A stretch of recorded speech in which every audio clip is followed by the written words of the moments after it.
Alero Uduak had never fit into the neat little box people expected girls to fit into. She didn't giggle softly like the other girls in the village.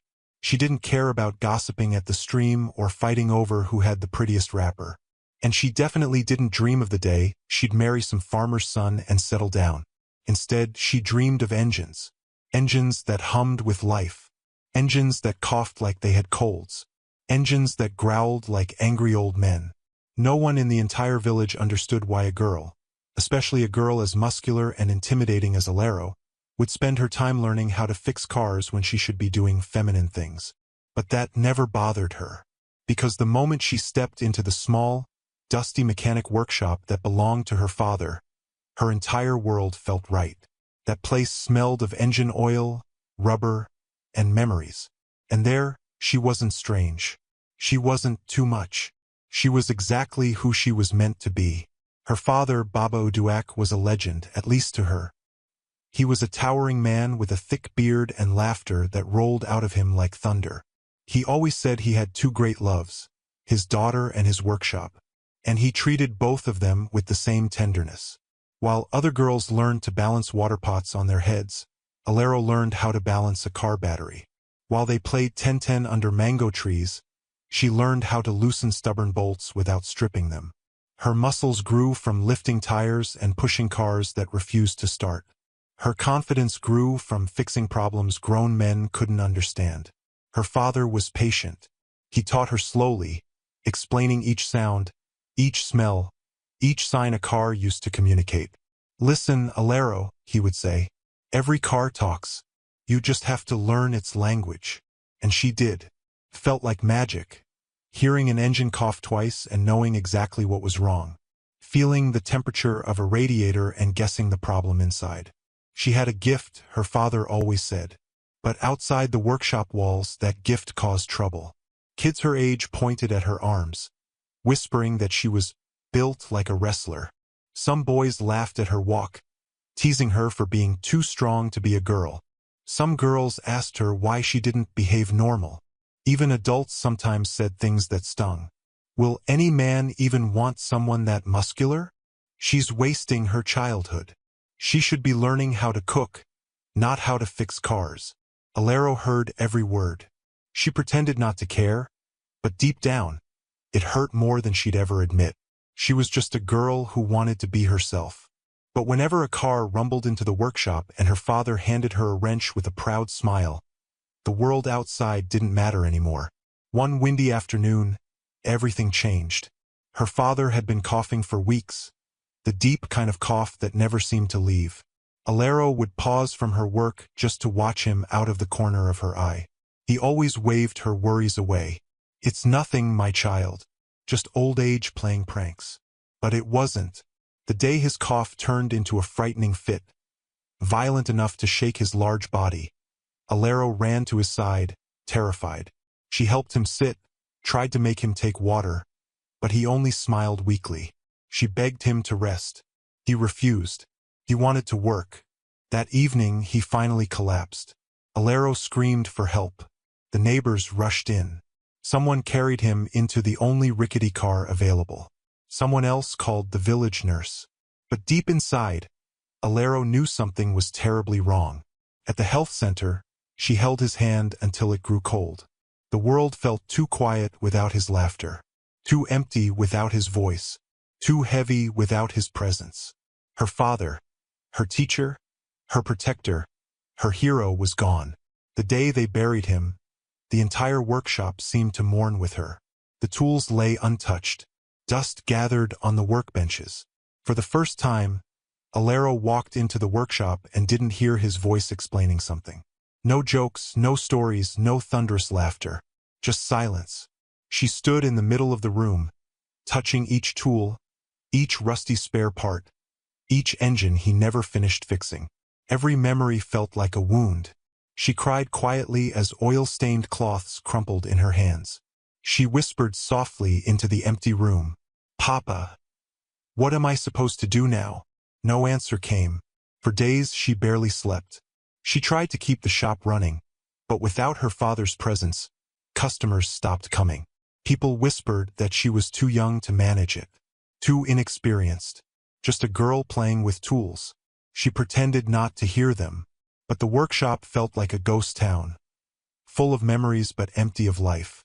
One evening, as she sat on the dusty floor with her father's old wrench in her hand, she realized something painful but true.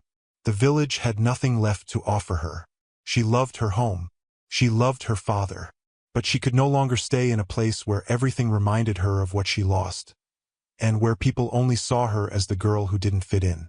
She needed a fresh start, a new beginning, a place where she could be more than the muscular mechanic girl. And so, with trembling hands and a burning heart, she made the hardest decision of her life. She would leave. But first she had to let go of the workshop. Selling her father's shop felt like betraying him. Each time a buyer came to inspect the property, Alero's heart squeezed painfully. She kept expecting her father to walk in, to laugh, to scold her for even thinking of selling it. But he didn't walk in. She was alone now. The day the sale was finalized, she walked through the workshop one last time. She ran her hand across the faded wooden table where she'd learned how to tighten a bolt for the first time. She touched the old stool her father always sat on while telling her stories about car engines. She looked around at the cracked walls, remembering the thousands of moments she shared with him. Then she whispered, "Papa, I'm not abandoning your dreams. I'm carrying them with me." She stepped outside, closed the door softly, and didn't look back. A few days later, with a small bag of clothes, her father's favorite wrench, and the little money she got from the shop sale, Alero boarded a bus heading for the city. The bus was crowded and noisy. Babies cried. Hawkers shouted. The smell of roasted corn floated through the window whenever they stopped. Alero hugged her bag tightly, trying to steady her breathing. She was leaving everything she knew. She was stepping into a world she didn't understand. She was terrified. But beneath the fear, something else grew. Hope. She pictured tall buildings, busy roads, modern cars, a busy mechanic yard with new tools and new opportunities. A life where no one mocked her strength. A life where she could be more than the village oddity. A life where her father's lessons wouldn't go to waste. The sun was setting when the bus finally arrived in the city. Lights sparkled everywhere. Cars zoomed past like they were in a race. People moved like they were late for something. Giant billboards hung over busy streets. The city seemed alive. Angry, restless, energetic, powerful. Alero stepped down, breathing in the air filled with exhaust fumes and excitement. Her heart pounded with a mix of fear and wonder. This was her new home. She tightened the straps of her bag, lifted her chin, and whispered to herself, "You can do this, Alero. You're strong." And for the first time in a long while, she believed it. The city was nothing like the village. It towered, roared, buzzed, breathed, like a giant machine made of people, vehicles, noise, and endless movement.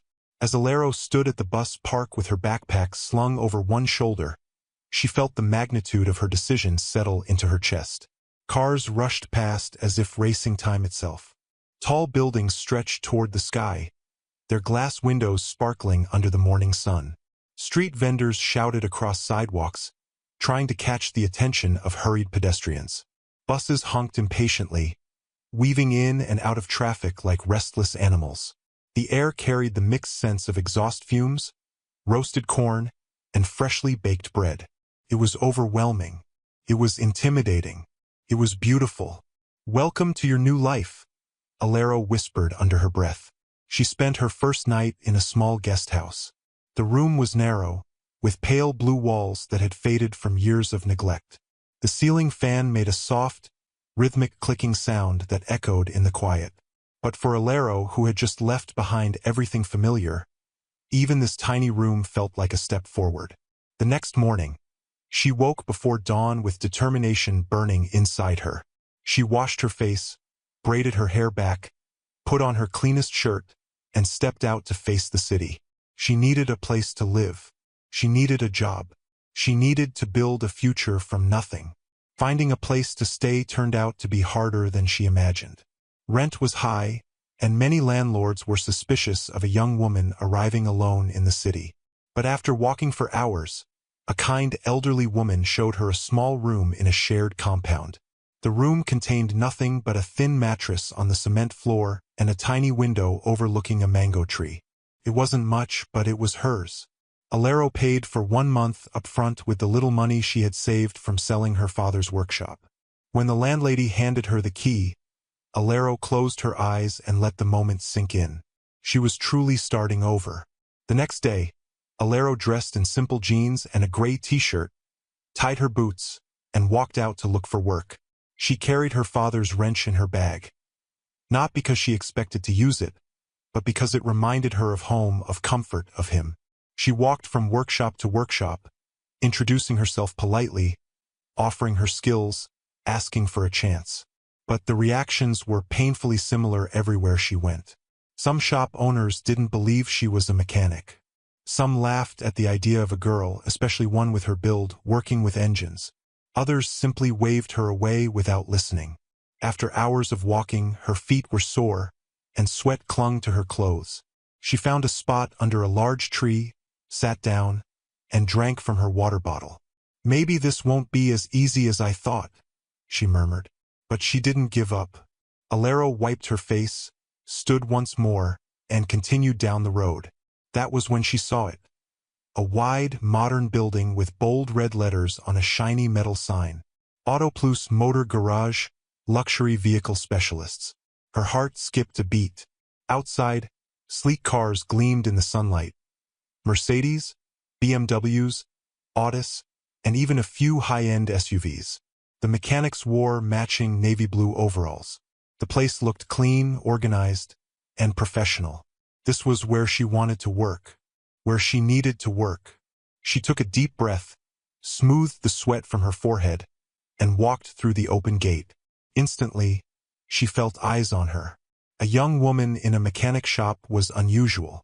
A young woman with muscles and confidence was even more unusual. Some of the mechanics exchanged surprised glances. A few paused their work to stare openly. But Alero kept her chin up as she approached the man who looked like the supervisor. A tall, broad-shouldered man holding a clipboard and reviewing paperwork. "Good afternoon," she said politely. "My name is Alero. I'm looking for a job as a mechanic." The supervisor lifted his eyes, scanning her from head to toe. His expression was neutral but curious. "A mechanic?" he asked, as though he needed to be sure he heard correctly. "Yes," she said. "I trained under my father for years. I'm experienced." The other mechanics were listening now. A few smirked. Someone chuckled softly. Alero ignored it. The supervisor closed his folder. "What can you work on?" "Anything you bring," she said with quiet confidence. That got their attention. The smirks turned into raised eyebrows. "Well," the supervisor said slowly, "there's a Lexus over there that refuses to start. We've tried everything. If you can fix it—" He paused, then added, "I'll consider giving you a position." Alero didn't wait for further instructions. She walked straight to the car. The Lexus was beautiful, deep blue with a polished chrome trim. But the engine was stubbornly silent. Alero opened the hood and inhaled deeply. Cars had a language. She had spent her entire life learning to understand it. She began examining the engine with practiced ease. She checked every possible fault: battery, plugs, wiring, fuel flow. Her eyes caught something near the battery terminals: corrosion and loose connections. She smiled slightly. She cleaned the terminals with quick, precise motions, tightened them firmly, checked the wiring again, and then turned the key in the ignition. The engine came alive instantly. A smooth, powerful hum. The entire garage went silent. A few tools dropped. A few jaws dropped. The supervisor blinked as if he wasn't sure he had seen correctly. Alero stepped back, wiped her hands on her jeans, and said simply, "It wasn't complicated. Just loose terminals." The supervisor stared at her for a long moment before slowly nodding. "What's your name again?" "Alero Uduak." "Well, Alero," he said, a smile finally forming. "Welcome to Auto Plus. You start tomorrow." Alero didn't trust her voice. She simply nodded, feeling her heart swell with relief and pride. She had finally found her chance. The next morning, Alero arrived earlier than everyone else. She swept the workshop, arranged tools, and prepared for the day's work. When the others arrived, she was already elbow-deep in her first repair. Day by day, she proved herself. She lifted gearboxes that 3 men struggled to move. She diagnosed engine problems faster than anyone expected. She worked tirelessly, sweat dripping down her face, determination shining in her eyes. The teasing stopped. The snickering faded. People began to watch her with a kind of growing respect. Soon, customers started asking for her specifically. "That girl knows what she's doing. She fixed my car faster than anyone else here. She's impressive, strong and talented." Alero tried not to smile when she heard such comments, but she couldn't help it. Felt good. Felt earned. The city had not been easy to adjust to, but she was finding her place. Slowly, steadily, proudly. Every night, she returned to her small room and lay on her mattress, exhausted yet fulfilled. She would hold her father's old wrench and think of everything he taught her. She imagined him watching her from somewhere above, cheering proudly. Sometimes, the loneliness of the city crept into her heart. She missed her father's voice. She missed the safety of familiarity. She missed having someone who understood her without judgment. But each morning, the sound of engines greeting her at Autoplus reminded her of why she had left the village. She was building something, a new life, a new dream, a new version of herself. On a bright morning, Alero was walking to work with her bag slung across her back. The city was in its usual chaotic rhythm. Cars honking, vendors shouting, children rushing to school. But ahead, something unusual caught her eye. A sleek Rolls-Royce Phantom was parked awkwardly by the roadside, its hood open, smoke gently rising from it. People were slowing down to stare. The car looked luxurious, elegant, and painfully out of place on that rough road. And standing beside it, looking helpless, was a man dressed in a sharp black suit. Alero's steps slowed. She didn't know it yet, but helping this stranger would change the entire course of her life. Forever. The morning sun had just begun its slow climb across the skyline when Alero spotted the car, sleek, majestic, and unmistakably expensive. A Rolls-Royce Phantom, deep obsidian black with chrome so polished it reflected passing cars like mirrors. It sat oddly on the roadside, its hood raised like a wounded creature exposing its internal organs. Steam drifted upward in faint white wisps. Traffic slowed around it, drivers craning their necks to see what was happening. Alero's steps unconsciously slowed. This wasn't a car people simply owned. This was a car people dreamed of. A car with a price tag high enough to buy an entire block of houses. It looked so out of place on the cracked, uneven road that the scene felt surreal, like an elegant swan stranded in a muddy puddle. But what truly caught her attention wasn't the car. It was the man standing beside it. He stood tall, dressed in a perfectly tailored black suit that hugged his frame with effortless sophistication. He had the clean, sharp look of someone who stepped out of a fashion magazine, broad shoulders, well-kept hair, neatly groomed beard. He checked his wristwatch, then his phone, then the engine, each time with increasing frustration. He wasn't the type of man who typically handled a broken car. That much was obvious. Alero hesitated for only a second before her instinct kicked in. The same instinct her father had taught her. When you see a car struggling, you help. She crossed the road quickly, her boots clicking lightly against the pavement, and stopped a respectful distance away. "Good morning," she said. The man looked up, startled. His eyes, sharp, dark, and slightly tired, landed on her with curiosity. "Morning," he replied. His voice was smooth but tense. "Do you need help?" Alero asked, nodding toward the open hood.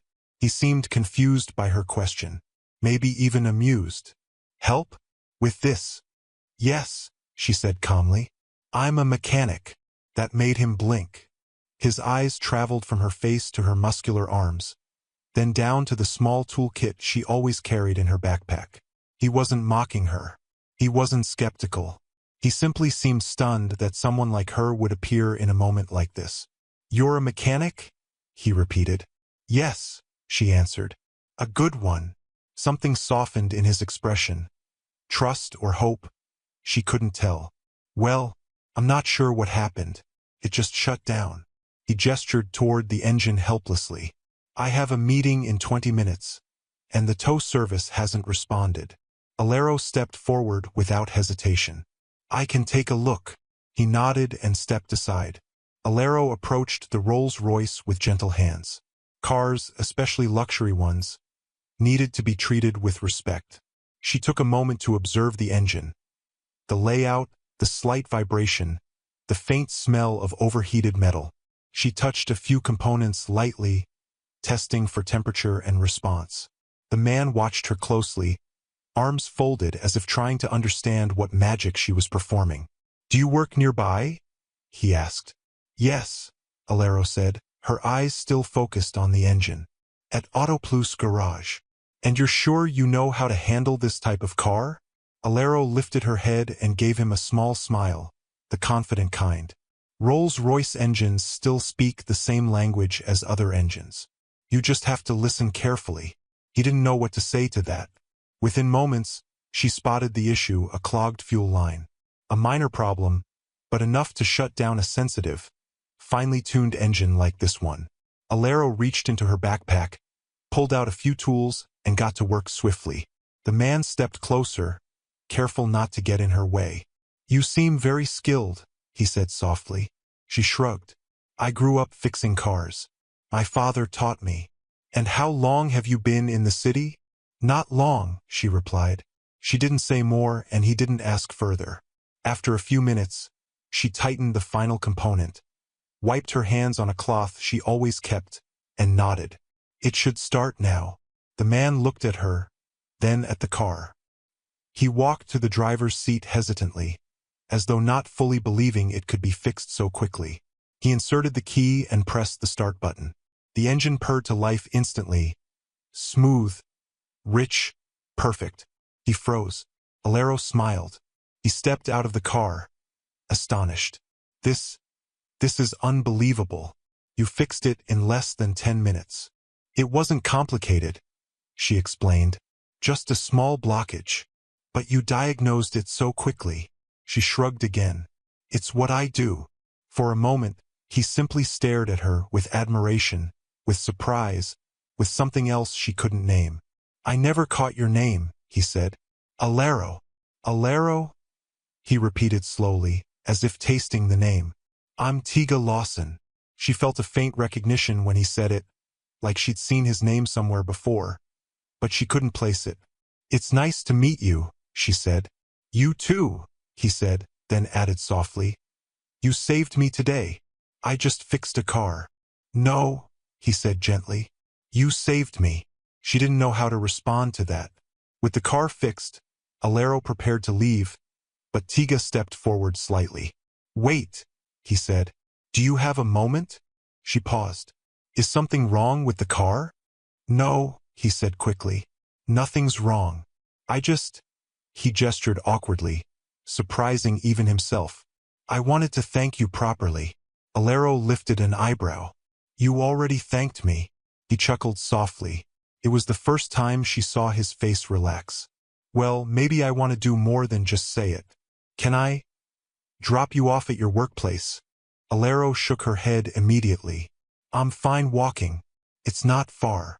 Please, he insisted gently. It would make me feel better. Alero hesitated. The idea of sitting inside such a luxurious car felt strange, like stepping into a world she didn't belong to. But his expression was sincere, and she didn't sense arrogance or pity. She nodded once. Okay. The ride was quiet at first. The interior of the Rolls-Royce was breathtaking. Soft leather seats, glowing ambient lights, the gentle hum of the engine. Alero sat stiffly at first, afraid to touch anything.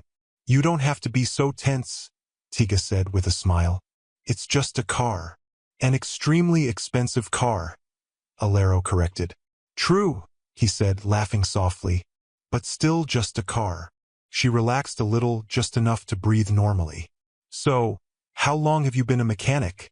He asked. My whole life, she said. My father owned a workshop. I learned everything from him.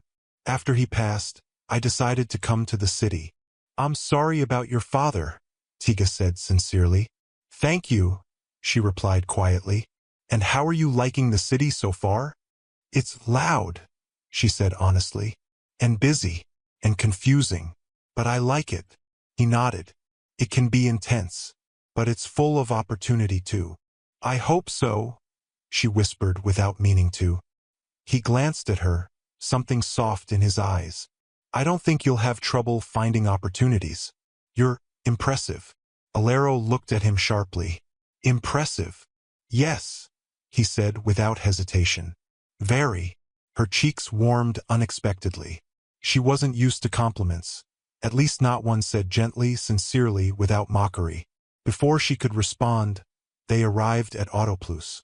She reached for the door handle, but Tiga's voice stopped her. Alero? She turned. Would you mind if I got your number? He asked. Her eyes widened a little. My number? For what? He smiled slightly. In case my car breaks down again. Alero stared at him, unconvinced. Your car won't break down again because of today's issue. Maybe another issue, he said casually. Rolls-Royce engines don't fail easily, she countered. He chuckled. Then maybe, I just want to talk to the woman who saved me this morning. Her heart skipped. She didn't have many people in her life. She didn't often meet people who treated her without judgment. She definitely didn't meet men like him. But something about Tiga Lawson felt genuine. So she nodded, recited her number, and stepped out of the car. Before she entered the workshop, she glanced back. Tiga was still watching her. Their eyes met for a moment, a brief, electric moment. And then he drove away. Alero didn't know what this meant. She didn't know where this encounter would lead. She didn't know how deeply her life had already begun to change. But deep in her chest, something fluttered. A quiet, unfamiliar excitement. A spark she never saw coming. Tiga called the very next day. Alero had just finished tightening a bolt on a customer's SUV when her phone buzzed inside her pocket. She wiped her hands on a cloth and pulled the phone out, expecting it to be the parts supplier or her landlady. But it wasn't. Unknown number calling. She hesitated, swallowed, then answered. Hello, Alero? The voice was unmistakable, deep, smooth, gentle in a surprisingly warm way. She blinked. Tiga? He laughed softly. You remembered my voice. Well, you did call yesterday, she replied, trying to sound calm. Are you busy right now? He asked. Alero glanced around. The garage was crowded as usual. Workers moving around. Engines hoisted. Tools clattering. Heat rising from the pavement. She was always busy, but something about his tone made her pause. I can speak, she said. Good, because my car is making a sound. Alero rolled her eyes before she could stop herself. What kind of sound? Well, Tiga said, hesitation dripping from his words. A sound. What does that mean? A sound, he repeated helplessly. Alero couldn't help laughing. Cars don't just make a sound. What exactly does it sound like? Like something that concerns me. Tiga, she said with a sigh. You can't just. Can I bring it over? He cut in quickly. She opened her mouth to tell him that luxury cars rarely developed problems a day after service, and that his engine had been in perfect shape. But she could already imagine his expression. Hopeful, earnest, pretending the car needed help just to see her. And something inside her softened. Yes, she said quietly. You can bring it. He didn't hide his relief. Great. I'll be there soon. She hung up, staring at the phone longer than necessary. She tried to tell herself that this was nothing. He was just another customer. But deep down, she knew that wasn't true. 20 minutes later, the unmistakable Rolls-Royce Phantom rolled into Autoplus. Before it even stopped fully, heads turned. Workers paused mid-task. Customers whispered. A car like that didn't enter their workshop often. A man like Tiga Lawson entered even less. The moment he stepped out, suit crisp, shoes polished, confidence effortless. Noise rippled through the garage. Even the supervisor's eyes widened. Alero kept working on the SUV longer than necessary, pretending not to notice the commotion. She heard the supervisor approaching. "Alero," he whispered urgently. "That man is calling you." Her heart thudded. She wiped her hands and finally turned. Tiga was leaning casually against his car, smiling softly like they shared a secret. The sight sent warmth through her chest. "You came," she said. "Of course I did," he replied, as if it was obvious. She walked closer, noticing the soft cologne he wore. Clean, subtle, expensive. It made her unexpectedly self-conscious about smelling like engine oil. "So," she said, tapping the hood, "let's hear this mysterious problem." Tiga cleared his throat. "Right, yes, the problem." He got into the car, turned the key, and nothing strange happened. The engine purred smoothly. Alero folded her arms. "Tiga." He shut the car off quickly. "Maybe it only does it sometimes?" "Tiga," she repeated. He sighed. "Okay, fine. Maybe there isn't a problem." She shook her head, fighting a smile. "You made that whole thing up." He put his hands in his pockets, shrugging. "I wanted to see you again." Alero blinked. No one had ever said something like that to her, so boldly, so simply. She felt the heat rise to her cheeks and quickly looked away, pretending to inspect the car. "You didn't have to pretend," she muttered. "Maybe," he said softly, "but I needed an excuse." She told herself to stay professional. She told herself to focus on the car. She told herself not to get distracted. But the truth was simple. She liked talking to him, and it scared her just a little. When it was obvious Tiga's car had no problem, he didn't leave. Instead, he leaned against a nearby workbench and watched her continue with her tasks. "You really love working with cars," he said. "Yes," she replied. "What do you love about it?" Alero tightened a bolt before answering. "Cars make sense. People don't." He raised an eyebrow. "How so?" "With cars," she said thoughtfully, "if something is wrong, there's always a reason. A broken line, a clogged pipe, loose bolts, a damaged wire. When you fix it, it works again." "And people?" he asked. "People judge what they don't understand. They break things for no reason. They hurt others without thinking. Cars never do that." Tiga watched her quietly. "That sounds like experience talking," he said. Alero didn't respond immediately. She focused on her work, but her voice softened. "People always said I wasn't feminine enough. Too strong, too muscular, too strange." She shrugged. Cars didn't care. She expected him to laugh or ask questions. Instead, he said, "I think strength looks beautiful on you." Her hands froze on the tool. She looked up at him slowly. He wasn't joking. His eyes held no mockery, no pity, no curiosity, only sincerity. "I'm not beautiful," she said quietly. "Who told you that?" he asked. She didn't answer. He took a step closer. "Alero, there is power in being who you are. A strength some people will never understand. That doesn't make you less. It makes you more." She swallowed hard, trying to steady her breathing. No one had ever spoken to her like that. From that day, Tiga became a regular presence. He stopped by often, always claiming his car was acting strange. Even though Alero knew every sound that engine made and would have detected even the smallest misbehavior, he brought snacks for the garage workers, water bottles during hot afternoons, even new tool sets for the shop. Though the supervisor always winked at Alero, knowing exactly who the real recipient was. Whenever he arrived, Alero's chest tightened with a mix of excitement and nerves she pretended not to feel. They talked. A lot. Not just about cars. About life. About dreams. About family. She learned he was a billionaire, but strangely it didn't intimidate her. She learned he owned multiple companies, but he spoke about them humbly. She learned he had grown up in a strict, wealthy family that valued status above happiness. And he learned things about her she rarely shared. How her father taught her everything. How her mother died young. How the village laughed at her muscles. How she felt worthless after her father's death. how she came to the city to start over. He listened, really listened, and every time he called her Alero, it felt like her name carried a new meaning. Of course, her co-workers noticed. They whispered, they chuckled, they nudged each other when Tiga approached her. One even joked, "Maybe you're fixing his heart, not his car." Alero ignored them, though her cheeks warmed uncontrollably. When the supervisor teased her gently one day, she simply said, "He's a customer." The supervisor smirked. "Yes, a customer who doesn't want his car fixed." She threw a rag at him to stop the conversation. One afternoon, Tiga said, "I have a request." Alero looked up. "What is it? Would you come to my home to check my other cars?" She blinked. "Your home?" He nodded.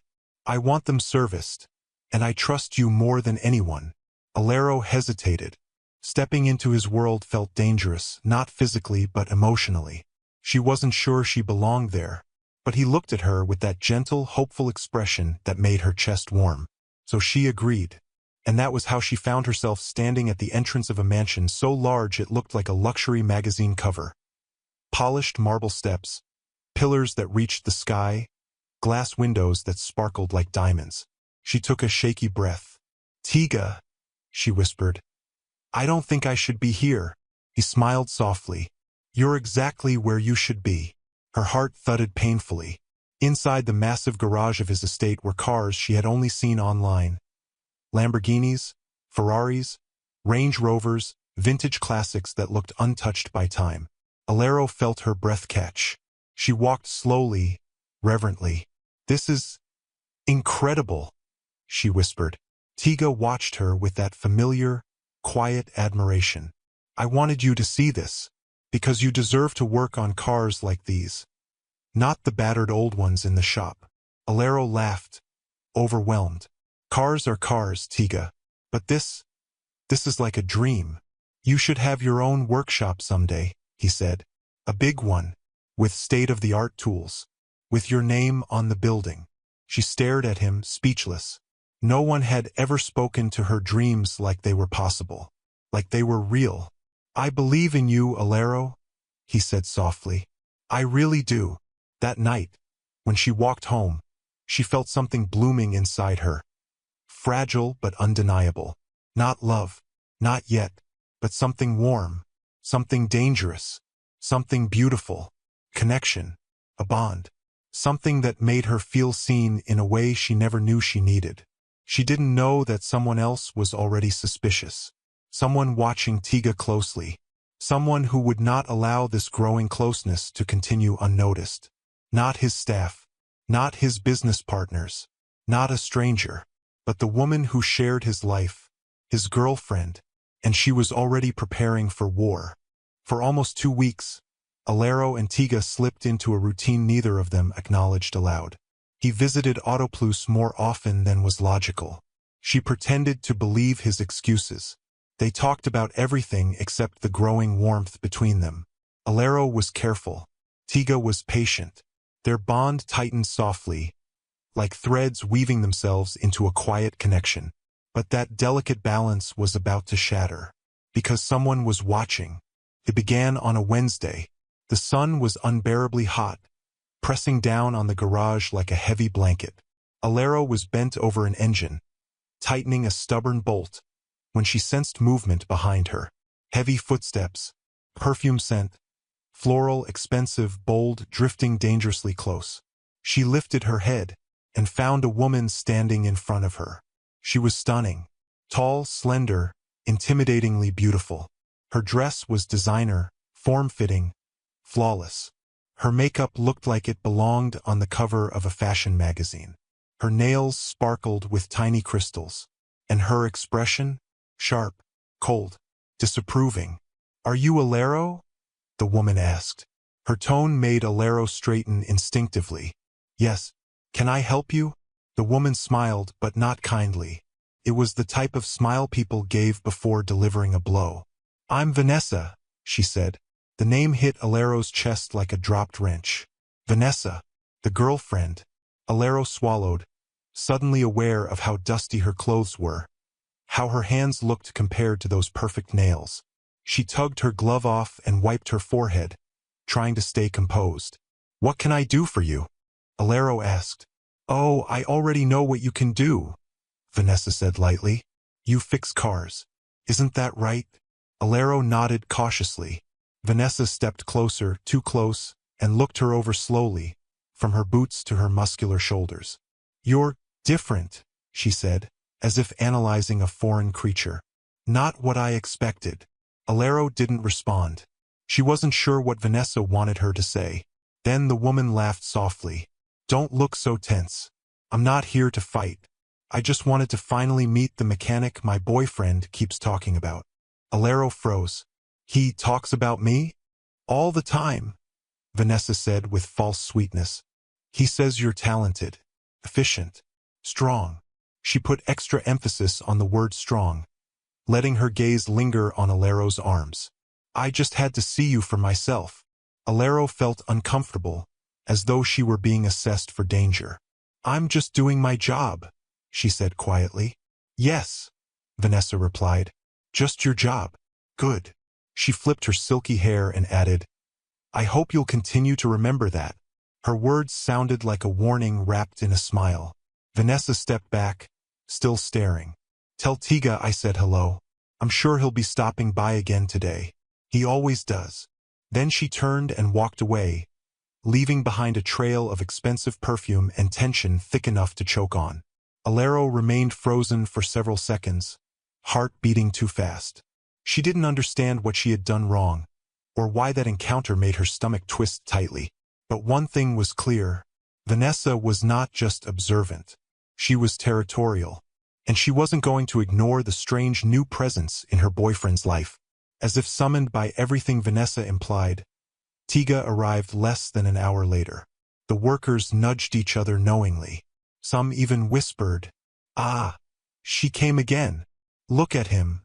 This billionaire only wants Alero. She's blessed. That man is fine." Alero didn't hear them. She was still unsettled by Vanessa's visit. "Alero," Tiga called, climbing out of his car. Usually, she would feel that small spark light up inside her. But this time it flickered and dimmed. She took a slow breath. "Hello, Tiga." He stopped mid-step, immediately noticing something was off. "What's wrong?" Before she could answer, the supervisor called her from inside the office. "Alero, I need you for a second." She grabbed the chance to escape and walked away quickly, leaving Tiga standing beside his car, confused. He waited, and waited, and waited. When she finally returned almost 20 minutes later, she didn't meet his gaze. "Alero," he said softly, "talk to me." She hesitated. "Your girlfriend came to see me," she said finally. The words hit him like a cold bucket of water. Tiga's face tightened. "She came here?" "Yes." "Why?" Alero shrugged stiffly. "She said she just wanted to meet the mechanic you talk about." Tiga cursed under his breath, running a hand through his hair. "I didn't know she would." "Alero, I'm sorry." "For what?" she asked softly. "For putting you in this position." Alero stared at the ground. "I'm not trying to interfere in anything. I'm just doing my job." "Alero," his voice softened. "You're not interfering." But she stepped back slightly. "Tiga, you have a girlfriend. A beautiful girlfriend. You're from different worlds. I don't want to cause trouble." "You're not causing trouble," he insisted. "Vanessa and we're complicated." Alero felt her chest tighten painfully. "Complicated doesn't change the fact that she's your partner." Tiga opened his mouth, but no words came out. Alero continued, voice quiet but firm. "Maybe it's best if you come only when your car really needs something." He felt the sting of those words physically. "Alero," he whispered. She turned away before he could say more. It was the first time she walked away from him. And the moment she did, Tiga realized something important. He didn't want to lose her. He couldn't. That evening, Vanessa waited for Tiga at his mansion, sitting on a velvet couch with a glass of wine. She looked picture-perfect, hair flawless, dress expensive, expression calm. But inside, she was boiling. When Tiga walked in, she stood. "So," she began, her voice icy. "I met your little mechanic friend today." Tiga dropped his briefcase. "Vanessa, why would you go there?" "Why?" she repeated, incredulous. "Because you talk about her constantly. Because you spend time with her. Because you look at her in ways you never look at me." Tiga sighed. "You're exaggerating." "Am I?" She stepped closer, eyes blazing. "She's not even your type. Vanessa. She's muscular, unpolished, rough around the edges. She works with tools, for God's sake." Vanessa scoffed. "She's the complete opposite of the type of woman a billionaire should be around." Something snapped inside Tiga. "Don't talk about her like that." Vanessa froze, shocked. Tiga continued, voice tight but controlled. "Alero is talented, hardworking, honest, and yes, comfortable in her own skin. I respect her more than you can imagine." The room grew silent. Vanessa's eyes narrowed. "You're attracted to her." Tiga flinched but didn't deny it quickly enough. Vanessa let out a bitter laugh. "Wow, just wow." He tried to reach for her, but she stepped back. "Don't touch me." "Vanessa, listen." "No," she cut in sharply. "You've made your choice. Just remember, I don't lose fights, especially not to women like her." Then she walked out, heels clicking sharply on the marble floor.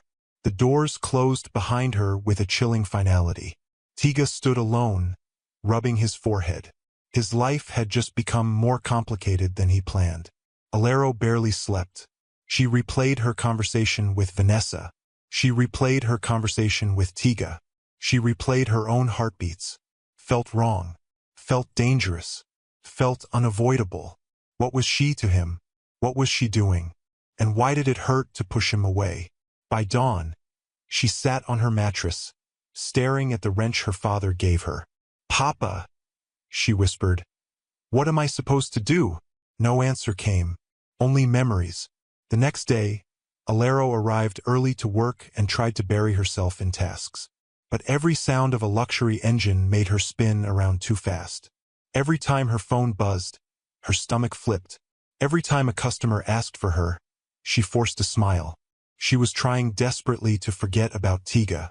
But some people are not easy to forget. And she could already sense that he wasn't the type to give up quietly. Because for the first time in his life, Tiga Lawson was falling. And he was falling fast. For the mechanic girl with strong arms and a stronger heart. And Vanessa? She hadn't even begun to fight. Alero thought ignoring Tiga would make things easier. She was wrong. Because the more she tried to forget the warmth in his eyes, the gentleness in his voice, the way he made her feel seen, the harder he pressed against the edges of her mind. And he wasn't giving up. She arrived at Autoplus early, hoping to bury herself in work. The sky was only beginning to lighten, streaks of orange blending into the fading night. Alero stretched, rolled her shoulders, and tried to breathe away the weight on her chest. But every thought came back to him. Tiga, standing in her workshop, leaning on a workbench like he belonged there. Tiga, telling her strength looked beautiful. Tiga, looking wounded when she asked him to come only when necessary. Tiga, watching her walk away like he wasn't ready to let her go. She groaned and rubbed her face aggressively with both hands. Her supervisor approached with a smirk. "Hard night." She glared at him. "No. He hummed. "Not thinking about anyone, I hope?" She ignored him and headed toward the engine she'd been working on yesterday. But before she could reach it, a familiar hum filled the street. Her heart dropped. Her stomach clenched. She closed her eyes briefly. No, not now. The deep, luxurious purr of the Rolls-Royce Phantom cut through the noise of the morning like silk slicing through air. The car pulled in smoothly. Tiga stepped out. He looked different today. Subdued, tired, dressed in a simple black t-shirt and fitted pants instead of his usual polished suits. His hair was slightly tousled, as though he hadn't slept well. He saw her immediately. Alero froze, wrench in hand. They stared at each other across the garage. Two people caught in something neither could pretend away anymore. Tiga walked toward her slowly, carefully, like approaching something fragile. "Alero," he said softly. She swallowed. "You shouldn't be here. I needed to see you." "For what?" she asked, though her voice wasn't as steady as she wished. "For honesty," he said. "For clarity. For you." Her heart stumbled. Around them, the garage workers pretended not to stare. Even customers sensed the tension and quieted. "Tiga," she whispered. "You shouldn't." "I broke up with Vanessa," he said. Alero froze. "What?" she breathed. He exhaled like releasing a heavy truth. "Last night, after she confronted me, after I confronted myself." Alero felt the world tilt slightly. "She was right," he continued. "I wasn't fully committed. I was trying to force something that no longer worked." Alero shook her head quickly. "You didn't break up because of me. I broke up because we were pretending," he said gently. "I did it because it was time." Alero's breath felt thin. "But it looks bad, Tiga. She already thinks something is going on." "Because something is," he said quietly. Alero's pulse jumped painfully. "Tiga, I care about you," he said simply. "And I don't want to hide that anymore." Her tool slipped from her hand and clattered onto the concrete, echoing louder than it should have. Alero backed up a step, overwhelmed. "Tiga, I can't be the reason your relationship ended. People will blame me. She will blame me." "This isn't about blame. It will be for her," Alero argued. He moved closer. "Alero, listen to me." "No," she whispered, stepping back again. "You don't understand. I'm not like the women in your world. I don't belong in your circles. People will laugh. They always laugh." "Let them," he said. She shook her head. "You say that now. But soon you'll see how different we are." "I already do," he said with stunning calm. "And I still choose you." The words hit her like a soft blow. Someone chooses you. Someone sees you. Someone wants you. Felt unreal. "Tiga," she breathed. "You're making this harder." "I'm trying to make it real." Her eyes stung unexpectedly. She blinked fast, but one tear escaped. She wiped it away furiously. "I'm not soft," she snapped at herself more than at him. "I don't cry." "Yes, you do," he whispered. "When it matters." Her knees felt weak. She hated how much those words affected her. How deeply he saw her. Why did he have to be like this? Why did he have to care? She steadied her breathing. "You need to focus on your life, Tiga, and I need to focus on mine." "But I want you in mine," he said. His voice cracked just a little, but enough to break something in her. She closed her eyes tightly. "I don't know how to be part of your world," she admitted. "I don't know how to be what someone like you wants." "I don't want something," he said. "I want you." "Tiga." "Alero, look at me." Reluctantly, she did. He stepped even closer, close enough that she could see the flecks of gold in his dark eyes. "You deserve to be loved," he whispered, "for who you are, not for who people want you to be." The breath left her chest. Then a sound, a loud, sharp noise, the screech of expensive tires rolling into the garage. Everyone turned. Alero's heart stopped. Vanessa's car. She climbed out. Flawless dress, flawless makeup, flawless fury. Her eyes locked on Tiga and Alero standing too close, too familiar, too intertwined. A dangerous calm fell over Vanessa's face. "Well," she said, voice cold and cutting. "Isn't this sweet?" Alero stepped back instantly, heart pounding. Tiga's jaw clenched. "Vanessa," he said carefully. She held up a single hand. "Don't. Just don't." She walked closer, each step sharp as glass. "This is why you couldn't commit. This is why you pulled away. This is why you walked out on me last night." "Vanessa," Tiga tried again. "We were already falling apart." "Don't lie," she spat. "We were fine until her." Alero winced. "I didn't do anything," she said. "Oh, I know," Vanessa mocked. "You just fixed a few cars, fluttered your eyelashes. If you even have any. And suddenly my boyfriend is confessing his soul to a mechanic." Alero's face flushed with shame and anger. Tiga stepped between them. Enough. Oh, it's not enough, Vanessa said, voice trembling with rage. You're throwing away a 4-year relationship for someone who doesn't belong in your life. Tiga. Look at her. Alero's heart sank. Vanessa's voice dropped to a cruel whisper. She's not your equal. Something inside Alero buckled, but she refused to cry. Tiga's voice changed. Sharp, protective, almost dangerous. Don't insult her. Vanessa laughed bitterly. Oh, please. Do you even hear yourself? She doesn't fit your lifestyle, your status, your world. She fits me, Tiga said. And that's enough. Silence fell. Alero felt her chest twist painfully. Part of her wanted to run. Another part wanted to stay and fight. A third part wanted to disappear entirely. Vanessa shook her head slowly. This isn't over, she warned. Not by a long shot. She turned sharply, heels clicking like gunshots against the pavement, and drove away without another word. The garage breathed again, but Alero couldn't. She stepped back, shaking slightly. Tiga, I can't do this. I don't want to ruin anyone's life. You're not ruining anything, Tiga said. You don't know that. He grabbed her hand, gently, like he was afraid she'd break. Alero, he said softly. I made my choice long before she ever walked into this garage. Her voice broke. Why me? Because you're real, he whispered. Because you're strong. Because you're the only person who talks to me without pretending I'm someone important. She shut her eyes. Because, he finished. You're the only one who makes me feel like I can be myself. Another tear escaped down her cheek. But she didn't wipe it this time. For a moment, they stood there, two souls from different worlds, bound by something neither planned. Then Alero stepped back and pulled her hand away. Not because she didn't want him, but because she wanted him too much. I need time, she whispered. Tiga nodded slowly.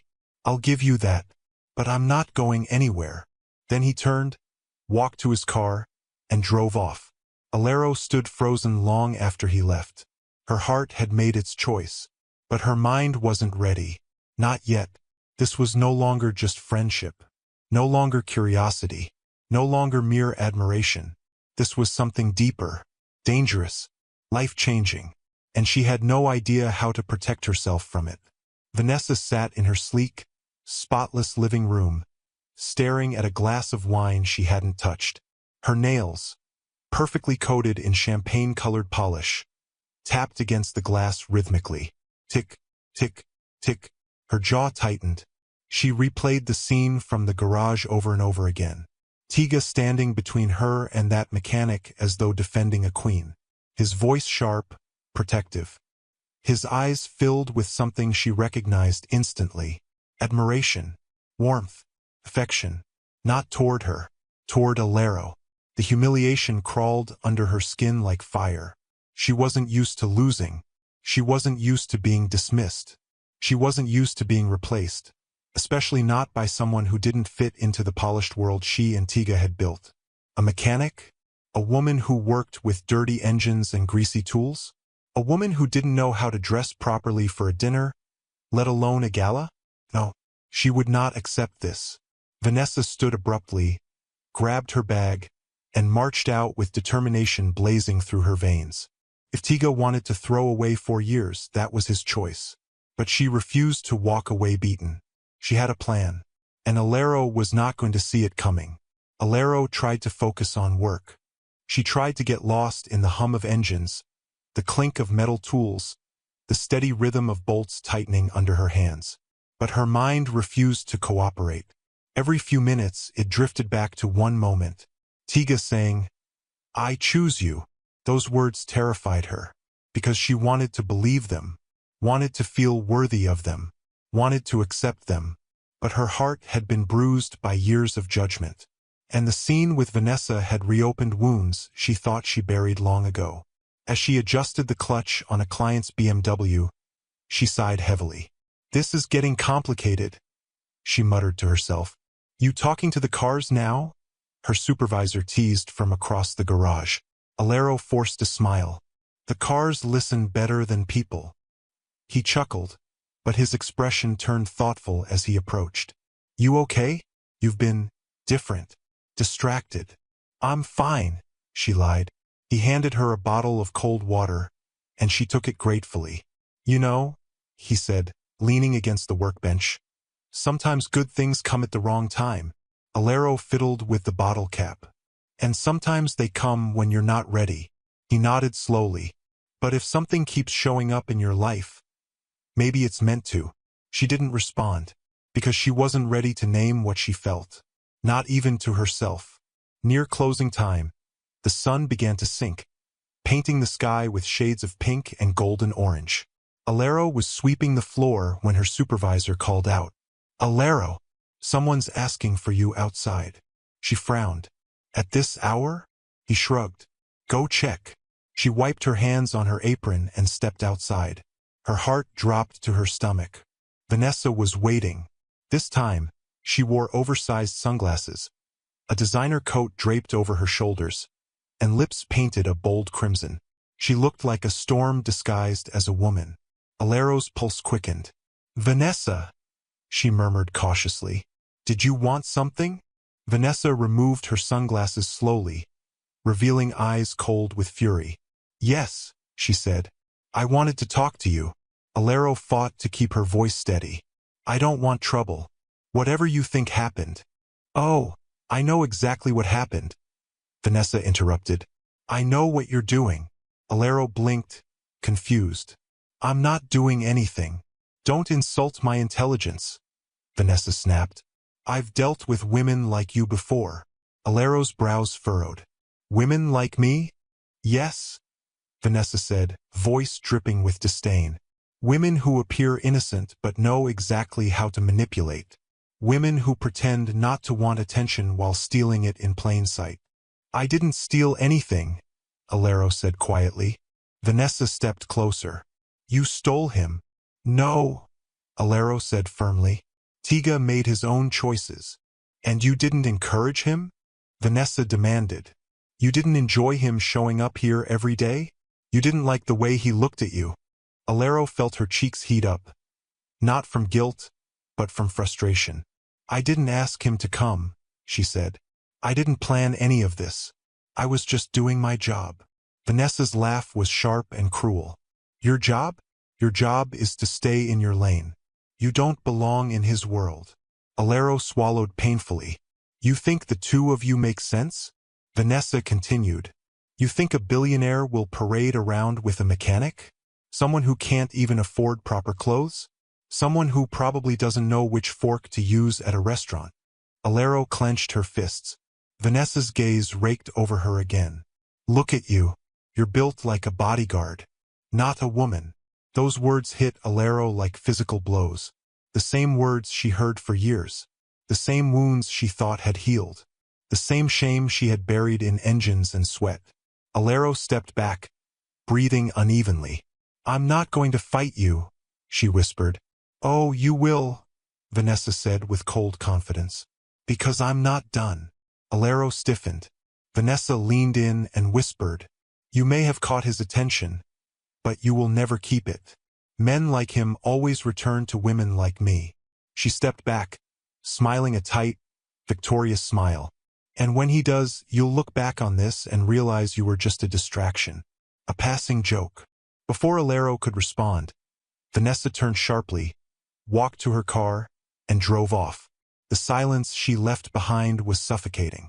Alero stood frozen in place, her chest tight, her eyes burning, her breath trembling. And for the first time in a long time, she felt small, invisible, unworthy. By the time Alero returned inside the garage, she could barely lift her head. Her supervisor noticed immediately. What happened? He asked gently. Nothing, she muttered. But he didn't believe her. Alero, he said, placing a hand on her shoulder. Whatever it is, you can tell me. She shook her head. I don't want to talk about it. He watched her for a moment, then nodded. Okay, but remember, nobody defines you except you. Alero tried to hold on to that, tried to bury Vanessa's words deep inside. but they clung to her like oil on skin. You don't belong in his world. You're built like a bodyguard, not a woman. You'll never keep him. Each sentence sliced into her insecurities. By closing time, Alero was exhausted, but not from work. From thinking, from doubting, from hurting. That evening, she walked home slowly, dragging her boots through the gravel like each step cost something. Her phone buzzed in her pocket. She stopped walking. She didn't need to check the screen to know who it was. Tiga. For a moment, she considered ignoring it, putting her phone away, pretending she didn't care. But she cared. Deeply. She opened the message. Tiga. Are you home safe? I've been thinking about you. Can we talk? Alero stared at the words for a long time. Then typed only 3. Alero, not tonight. She hit send, turned off her phone, and kept walking, her heart aching, because she wanted to talk to him. But she wasn't ready. Not after what Vanessa said. Not after how small she felt. Not when she didn't know if she deserved someone like him. Tonight, she needed space. Space to breathe. Space to think. Space to understand what her heart was becoming. She didn't know that Tiga was already getting into his car. Already determined to come find her. Already planning to fight for her. She didn't know that Vanessa wasn't finished either. And the storm building around her life was only just beginning. Alero barely slept. She tossed on her thin mattress, staring at the shadows on her ceiling. The moving branches of the mango tree outside, the flicker of passing headlights, the soft glow of the street lamp near the compound gate. Her mind replayed everything Vanessa had said. People like him don't choose women like you. You're a distraction. You're not feminine enough. He'll come back to his world. Each sentence cut deep, reopening wounds Alero thought she had long patched up with grease and resilience. By morning, her eyes were swollen, her heart sore, and her confidence cracked. She washed her face, tied her hair tightly, put on her work shirt, and forced herself to leave the house. The walk to the garage felt long, heavy, full of dread. She wished the world would stay quiet just a little longer. She wished engines would sleep. She wished she could hide inside her father's old workshop, where life had made sense. But the world didn't wait for her pain. Life moved on, and Alero moved with it. When she entered Autoplus, the workers sensed something was off. They greeted her cautiously, their voices softer than usual. Her supervisor watched her closely. You didn't sleep, he guessed. Alero didn't deny it. Do you want to take the morning off? He asked. No, she said quickly. I need work. Work helps. He nodded and patted her shoulder. Just shout if you need anything. She gave a tight nod, and threw herself into the engine of a Toyota Highlander as though she could escape her thoughts by tightening bolts. But even the smell of diesel and metal couldn't distract her today. Not completely, because she felt it again, that familiar hum. The soft thunder of an engine too luxurious for their workshop. Her hands froze, her heart stilled. She didn't have to look. She already knew. The Rolls-Royce glided into the garage like a black shadow touched by sunlight. Tiga stepped out. He looked tired, restless, worried, like he hadn't slept either. His eyes found hers immediately. Alero's chest tightened painfully. She looked away, but he walked straight to her. Alero, he said softly. Her wrench trembled in her hand. Why are you here? Because we need to talk. No, she whispered, still staring at the engine. We don't. He stepped closer. Last night you said you couldn't talk. I respected that. But I can't keep pretending everything is fine. Alero's eyes burned again, but she kept her face hidden. Tiga, please go. I'm not going, he said firmly. That made her turn. Slowly, reluctantly. He looked so conflicted, so earnest, so human. She hated that it made her heart ache. What do you want from me? She said quietly. You, he said. The single word floated between them like a fragile flame. Alero swallowed hard. No, you don't. Yes, he said, stepping closer. I do. No, she repeated, her voice sharp with hurt. You want an escape. You want someone different. You want something refreshing because your relationship fell apart. You want. I want you, he interrupted, his voice roughening. Not because you're different. Not because you're refreshing. Because you're you. She shook her head. You don't understand. Then help me, he begged. She didn't know if he realized how his voice softened when he said her name. Alero, talk to me. She took a shaky breath. Vanessa came again. His whole body tensed. What did she do? She didn't need to do anything, Alero whispered. She told me the truth. The truth? He echoed. What truth? That I don't belong in your world. Tiga's eyes widened with disbelief. She's wrong. No, Alero insisted, her voice cracking. She's right. He stepped closer instinctively. Alero, I fix cars, she said. You attend charity galas. I wear overalls. Your friends wear designer suits. I grew up in a village. You grew up in luxury. I don't know your world. My world is just noise, he said. You're the first real thing I've ever. Stop saying things like that, she snapped, pain in her voice. He stopped mid-sentence, startled. Alero wiped her eyes quickly. You'll regret this. Maybe not today. Maybe not tomorrow. But someday you'll realize Vanessa was right. You'll want someone polished. Someone glamorous. Someone people won't laugh at. Tiga inhaled sharply. People laugh at you? She shrugged, trying to look indifferent. All the time. He clenched his fists. Then they're fools. She shook her head. They're just honest. Alero, listen.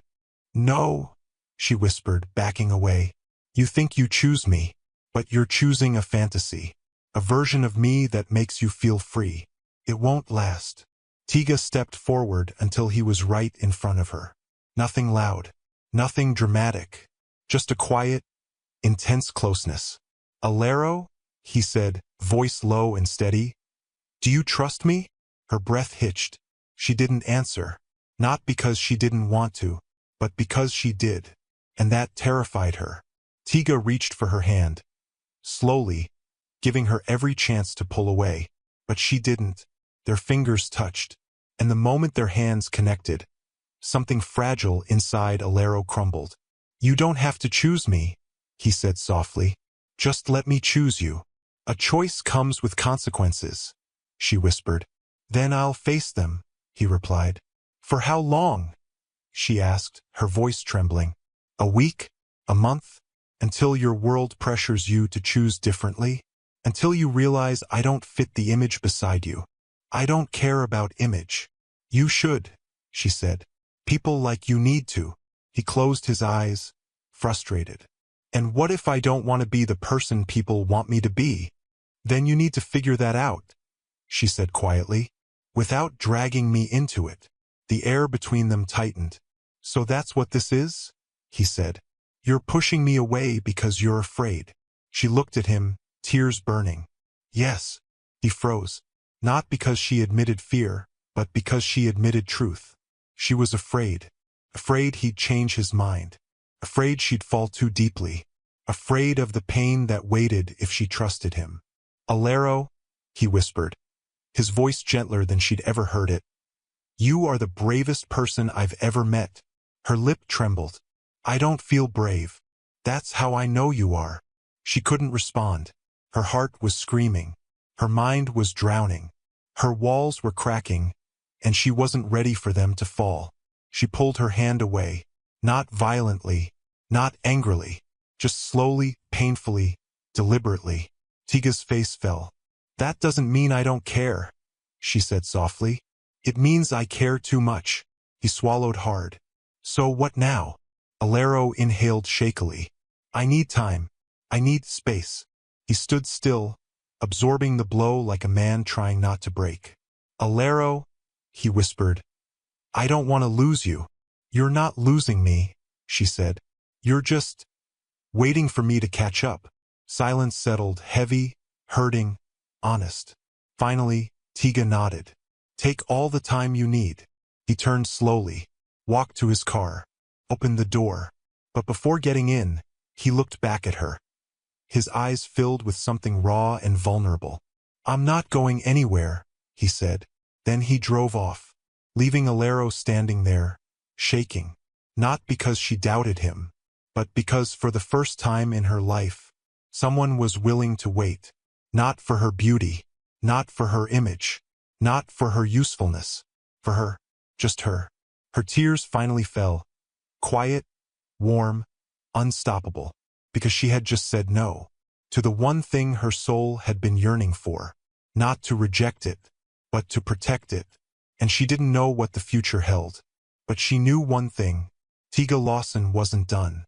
And neither was destiny. Alero didn't see Tiga for 3 days. 3 long, heavy, confusing days. The first morning after their conversation, she woke with a hollow ache in her chest. A strange mixture of relief and regret. Relief that she had protected herself. Regret that she had pushed away the only person who made her feel truly seen. She went to work earlier than usual. She avoided her co-workers' questions. She kept her head down and focused on engines, bolts, and wires. But the day still felt wrong. The second morning, she woke up hoping, just a little, that the Rolls-Royce would appear at the garage. That Tiga would break his promise and show up anyway. That he'd insist they talk, insist she listen, insist she let herself be cared for. But he didn't come. And the absence was louder than any engine she worked on. The third morning, she stopped checking her phone every hour. She stopped expecting to see his car around the corner. She stopped pretending she didn't miss him. But missing him didn't solve anything. She told herself space was good, necessary, healing. But her heart didn't understand logic. On the fourth day, her supervisor approached her gently. "You're quieter," he said. "I'm just tired," Alero replied. He nodded, but his eyes held worry. "Life feels heavier when you push people away, you know?" Alero tensed. "I didn't push anyone away." Her supervisor raised an eyebrow. "Didn't you?" She exhaled sharply. "I needed space. Space isn't the same as running." "I'm not running." He tilted his head. "Then why does it feel like you're hiding?" The words hit harder than she wanted them to. Because maybe, deep down, he was right. But before she could answer, a sleek, glossy black sedan pulled into the garage. Not a Rolls-Royce, not Vanessa's car, something new. The driver stepped out, tall and formally dressed in a charcoal suit. He looked like someone who didn't belong anywhere near mechanics. "Good morning," he said politely. "I'm looking for a mechanic named Alero." Alero froze. "That's me," she said warily. "Is something wrong?" The man's expression tightened with concern. "Mr. Lawson sent me." Alero's breath caught in her throat. "Tiga?" she whispered. "Is he okay?" The man nodded quickly. "Yes, miss. Physically, he's fine. But he requested your help. Urgently." Her heart raced. "What happened?" she demanded. "He'll explain," the man said. "Please, come with me." Alero hesitated only for a moment before pulling off her gloves. "I'm going," she told her supervisor. He nodded, a knowing light in his eyes. "Be careful." The sedan drove through the city at a steady pace.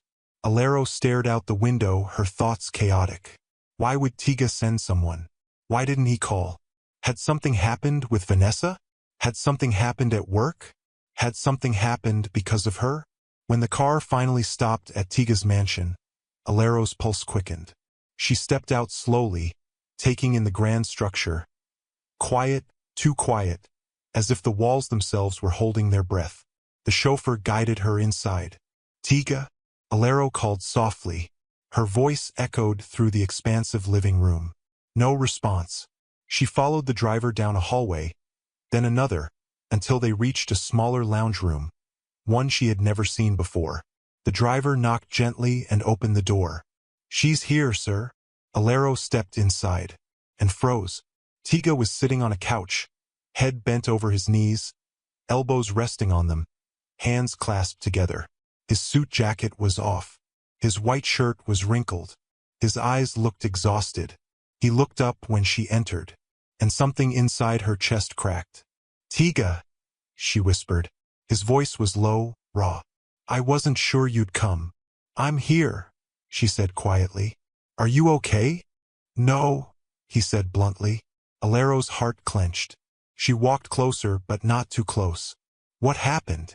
He took a long, shaky breath. My board of directors found out about us. Her breath stopped. What do you mean, found out? Vanessa, he said, his voice tight with frustration. She told them everything. She told them I was distracted, that I was jeopardizing the company, that my decisions were compromised. Alero's fists clenched instinctively. But that's not true, she said. They don't care, Tiga replied bitterly. They care about control. They care about image. Alero swallowed hard. So, what does that mean for you? He leaned back, staring at the ceiling. They're pressuring me to make certain decisions, to pull away from any influence they see as unprofessional. Alero felt a cold shiver run down her spine. And by influence, you mean me? Tiga's silence was the only answer she needed. Alero took a shaky breath. Tiga, I never wanted to cause you trouble. You didn't, he said sharply. They did. Vanessa did. Alero stared at him, pain pulling at her chest. Maybe Vanessa was right. Tiga's head snapped toward her. No. She said I'd get in the way, Alero whispered. She said I'd damage your life. Maybe she was right. She wasn't, he insisted. But Alero felt the truth like a weight in her bones. Tiga, she said softly, look at you. Look at what's happening. Everything is falling apart because of me. No, he said again, louder this time. Everything is falling apart because people refuse to let me live my own life. But they can, she said gently. If I step away. Tiga stood abruptly. Don't say that. Alero backed up a step. It's true. It's not, he growled, voice breaking. Alero, don't take yourself away from me. Her breath trembled. If staying ruins you, I won't be part of that. It doesn't ruin me, he shouted, then lowered his voice instantly. Loving someone doesn't ruin a person. She froze. Tiga realized what he had just said at the same time she did. His eyes widened. Her breath caught. Silence filled the room. I didn't mean to say it like that, he said softly. Not here. Not when we're hurting. But it's the truth. Alero's eyes stung. Tiga, I care about you, he whispered. Too much. More than I should. But I'm done hiding that. Alero felt her knees weaken. She wanted to run to him. She wanted to hold him. She wanted to forget the world outside this room. But she couldn't. Tiga, she whispered painfully. You're asking me to fight a battle I don't know how to win. Then let me fight it, he said. But I don't want to be the reason you lose, she whispered. He stepped closer, desperation in his voice. You're the reason I feel alive. Alero's tears finally fell, but she shook her head. You need to fix things with your company, with your board, with your life. And you can't do that while trying to defend, whatever this is. We need space. I don't want space, he said, aching. I do, she whispered. He flinched, and Alero's chest shattered. Because she didn't want space. She wanted him, but wanting him wasn't enough. Without another word, she stepped back toward the door. Alero, he pleaded. Don't walk away. She paused, her voice cracking. Just fix things, Tiga. And when you do, you'll know if you still want me in your life. He stared at her. Broken, silent, helpless. She walked out, closed the door gently behind her. And for the second time in her life, she wished her heart didn't feel so much. Alero didn't return to the mansion. She didn't call. She didn't text. She didn't even glance at her phone more than once or twice a day, afraid of what she might see, or what she might not see. She kept her head down at work, fixing cars with a fury she'd never felt before. Tools clattered louder. Engines revved harsher. She worked faster than everyone. So fast her coworkers noticed something was wrong. But no one asked. Even her supervisor didn't push. He simply watched her with worried eyes, offering her water and support without questions. The days blurred together, each one heavier than the last. By the end of the week, Alero told herself that she was moving on, that she was strong enough to let go. strong enough to focus on her life, strong enough to forget him. But her heart refused to listen. Every night, she lay awake staring at her father's wrench beside her pillow. She wondered if she made a mistake. She wondered if she walked away too quickly. She wondered if Tiga was okay. She wondered if he still thought about her. And in the quiet moments, she whispered into the dark, "Papa, what do I do?" But the shadows didn't answer. While Alero struggled silently, Tiga fought battles in broad daylight. The board of directors called emergency meetings, demanding explanations, threatening control over his companies, accusing him of being emotionally compromised. Vanessa wasn't done either. She leaked rumors to gossip blogs about a mysterious female mechanic distracting the billionaire.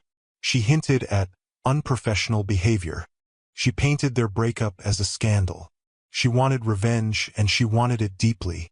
Tiga tried to defend himself, tried to keep the board from stripping him of authority, tried to stop Vanessa's stories from spreading. But every decision he made felt harder without Alero's grounding presence. His office felt cold. His mansion felt empty. His heart felt heavier than it ever had. His personal assistant noticed the change. "Sir," he said carefully, "you haven't eaten today." "I'm fine," Tiga replied. "You haven't slept either. Just bring me the next meeting file."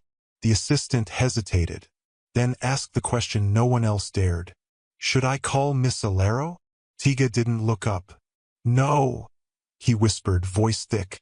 "Not until she's ready." One evening, Tiga returned to his mansion drained, only to find Vanessa sitting in his living room. "Tiga," she said softly. He stiffened. "Why are you here?" She stood gracefully. "I came to warn you." He raised an eyebrow. "Warn me?" "Yes." Her voice was steady. "Walk away from the mechanic. Walk away before she ruins your career permanently." Tiga's jaw clenched. "We're not discussing Alero." "You should," she said sharply, "because the board has eyes on her. They want you to cut all ties with her." "And if I don't?" he asked coldly. "They'll remove you," Vanessa said quietly. "They'll take your companies." Tiga inhaled deeply. "Then let them." Vanessa's eyes widened. "Are you insane?" "No," he said. "I'm done living by their expectations." Vanessa stared at him, speechless for the first time. "You're throwing everything away for a mechanic?" she whispered. Tiga didn't answer, and that silence told her everything she needed to know. "You'll regret this," she warned. "Maybe I will," he replied. "But regretting honesty is better than living a lie." Vanessa exhaled sharply, collected her purse, and left. That was the moment Tiga made his decision. He didn't care about the board. He didn't care about his reputation. He didn't care about losing power. He cared about Alero, and he was going to prove it. The next morning at Autoplus, Alero worked on a customer's Camry when she heard a sudden hush fall over the entire shop. Tools stopped clattering. Engines stopped humming. Voices fell silent. A strange stillness filled the air. Alero frowned. "What's going on?" Her supervisor rushed toward her, eyes wide. "Alero, you should come outside. Now." She wiped her hands and walked out front, and froze. A black Rolls-Royce Phantom was parked at the entrance. But it wasn't alone. There were cameras, a full camera crew, reporters holding microphones, people whispering loudly, and in the center of everything, Tiga Lawson, dressed in a simple black shirt and trousers, hair slightly messy, eyes locked on her like she was the only person in the world. Alero's heart crashed into her ribs. "Tiga," she whispered. The crowd parted as he walked toward her. Her coworkers gasped. Some customers pulled out their phones. Even her supervisor muttered, "Oh my God!" Alero took a step back. "What are you doing?" "What I should have done a long time ago," he said. The reporters raised microphones. "Tiga Lawson, is it true you've been romantically involved with a mechanic?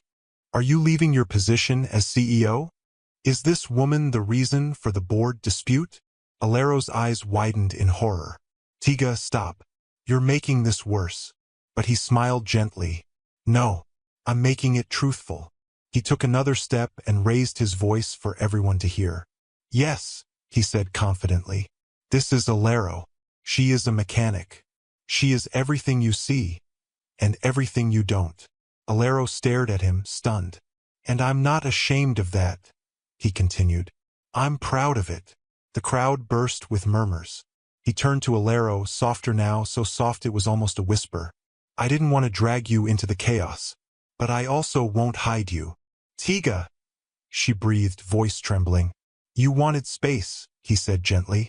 I gave you that, but I won't stand back and let people define you by what you're not. A tear rolled down Alero's cheek. You think you're not enough for my world, Tiga continued. But the truth is, I'm the one who wasn't enough for yours. Alero shook her head, tears flowing. Don't say that. I will, he said, because your strength puts mine to shame, and I refuse to lose the only person who ever made me feel like I could be myself. A sob escaped her lips. And if the board wants to remove me, he added, let them. I'm done living for anyone but myself. The crowd erupted with shocked reactions. Alero covered her mouth with her hand. Tiga, she whispered through tears. You can't throw everything away. I'm not, he said softly. I'm choosing something worth keeping. He reached out his hand, all cameras watching, all eyes locked on them. Alero, he whispered, I choose you, not your strength, not your talent, not your story. You. Her heart gave up fighting. She stepped forward, took his hand. The crowd gasped, but she didn't care. For the first time in her life, she let herself be chosen. Tiga pulled her into his arms gently, not minding the grease stains on her shirt or the dirt on her hands. She buried her face in his shoulder and cried, quiet, trembling, freeing tears. He held her tighter, whispered softly into her hair, You don't have to fight alone anymore. Alero pulled back just enough to look into his eyes. This won't be easy, she whispered. I don't want easy, he said. I want real. She exhaled shakily. So do I. Their foreheads touched, and under the sunlight, surrounded by cameras and strangers, they shared a moment that belonged only to them. A moment Vanessa couldn't ruin. A moment the board couldn't control. A moment the world couldn't steal. A moment where a billionaire and a mechanic chose each other. Against all odds. Against expectations. Against fear. And for the first time, Alero believed something she never dared believe before. She was enough. More than enough. And destiny wasn't finished with them yet. Alero never imagined she would be the kind of woman who wore diamond rings. Not because she didn't deserve them, but because she'd spent so long believing life wouldn't give her anything soft, delicate, or beautiful.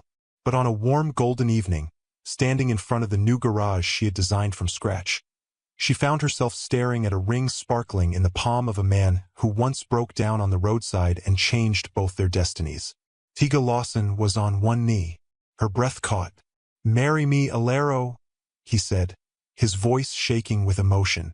Not because of who I am, not because of what I have, but because every moment since the day you touched my engine, you've touched my life in ways I can never repay. Marry me because you're the only future that makes sense. Alero blinked hard, tears rising immediately. The wind blew gently through her braids, carrying the scent of oil, rubber, and warm metal. The scent of her father's world, the world she never abandoned. Tiga, she whispered, her heart thundering. Are you sure? My life is loud, messy, greasy, noisy. I'm not. You, he interrupted, are exactly who I want. The ring glistened between them. Alero let out a soft, shaky laugh full of disbelief and overflowing joy. Yes, she whispered, then louder, with the full strength of her soul. Yes.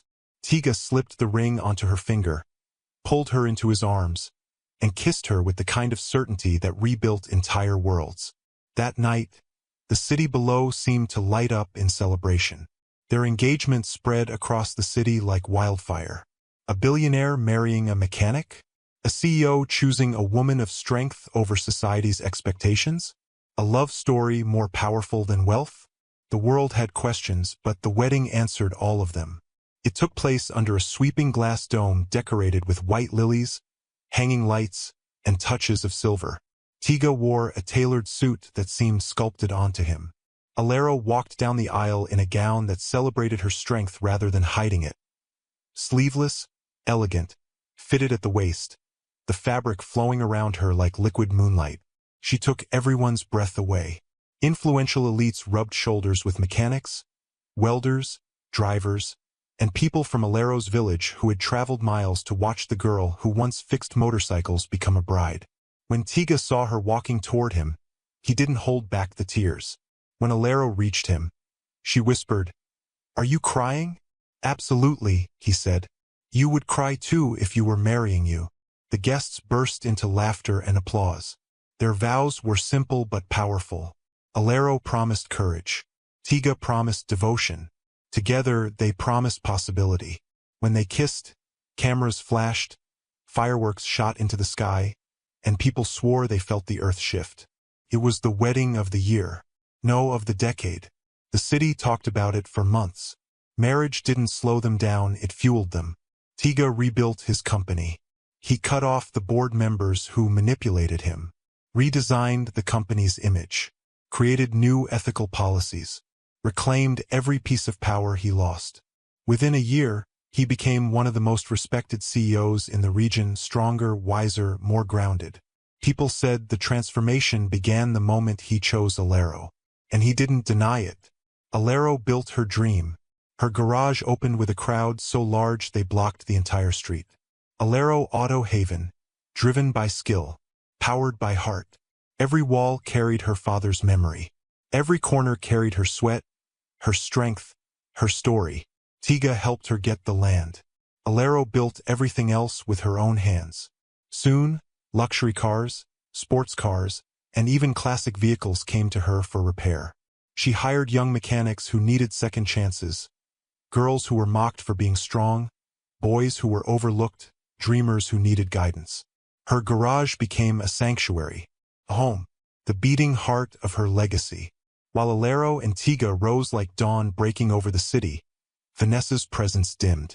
Her attempts to stir drama lost power. Her gossip fizzled. Her society friends quietly stepped away. Her influence evaporated. People simply stopped listening. In a world that had moved forward, she remained stuck in bitterness. Eventually, she relocated abroad, seeking a fresh start far from the life she once dominated. Her downfall wasn't dramatic. It was quiet, a slow fading of relevance, a soft goodbye from a world that no longer feared her shadows. And Alero, she never celebrated Vanessa's fall. She didn't need to. Her life was proof enough that destiny favors growth, not revenge. On a cool evening, months after their wedding, Alero stood on the balcony of their home, a beautiful blend of modern architecture and rustic warmth. Tiga joined her, wrapping his arms around her waist from behind. "What are you thinking about?" he murmured.